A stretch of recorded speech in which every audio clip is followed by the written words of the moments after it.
580 anggota DPR dilantik untuk periode 2024-2029 yang masih didominasi wajah lama. Selain persoalan kekerabatan politik, DPR kali ini diharapkan tidak cuma jadi stempel pemerintah. Bahwa saya akan memenuhi kewajiban saya sebagai anggota Dewan Perwakilan Rakyat. Sebanyak 580 anggota DPR terpilih periode 2024-2029 resmi dilantik Selasa pagi.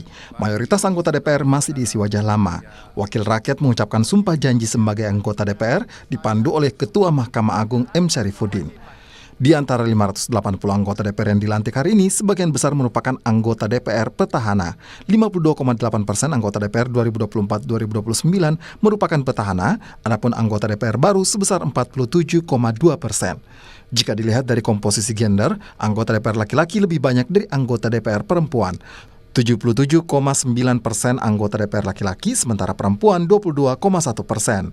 Ada data menarik lainnya yang diulas harian Kompas hari ini. Banyak anggota DPR 2024-2029 yang memiliki relasi kekerabatan politik atau memiliki hubungan kekerabatan dengan pejabat publik atau legislatif. Sebanyak 37,9% atau 220 anggota DPR periode ini memiliki kekerabatan politik. 62,1 atau 360 anggota lainnya tidak memiliki kekerabatan politik. Terpilih kembali menjadi anggota DPR RI, Sekjen PAN Eko Patrio menyebut akan menyinergikan kebijakan presiden terpilih nanti dengan kebijakan partainya. Eko menyebut akan mendistribusikan anggota dewan terpilih dari PAN secara merata di setiap komisi untuk mewujudkan itu. Lebih banyak ke dalam bagaimana caranya mengkomunikasikan program-program pemerintah yang notabene ini presiden terpilih bisa sejalan dengan kebijakan di teman-teman di internal partai gitu. Anggota yang sebanyak 48 ini tentunya kita distribusikan, baik komposisinya 3-4 orang di masing-masing komisi yang ada. Direktur Eksekutif Indo Strategik yang juga dosen ilmu politik Paramadina, Ahmad Khairul Umam menyebut, anggota DPR yang baru punya tantangan yakni penyesuaian. Apalagi Umam menyebut jangan sampai DPR periode ini hanya mengulang wajah lama DPR. Nah, yang bisa dilakukan oleh mereka adalah betul-betul belajar dari konteks apa yang kemudian menjadi tupoksinya, apa yang kemudian menjadi tanggung jawabnya, supaya setiap pengambilan keputusan, kebijakan publik memang kemudian betul-betul paham. Seringkali kemudian, ini bagian dari realitas demokrasi elektoral ya, bahwa keterpilihan mereka, para artis dan sebagainya, memang seringkali tidak berkorelasi dengan apa yang kemudian dibutuhkan oleh rakyat, terutama dalam konteks kebijakan publik.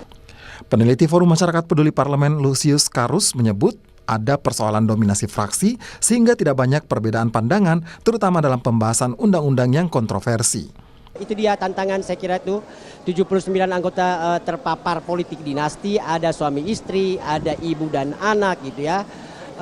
Dan bagi saya yang paling penting bagaimana mengatasi dominasi fraksi partai gitu ya di DPR.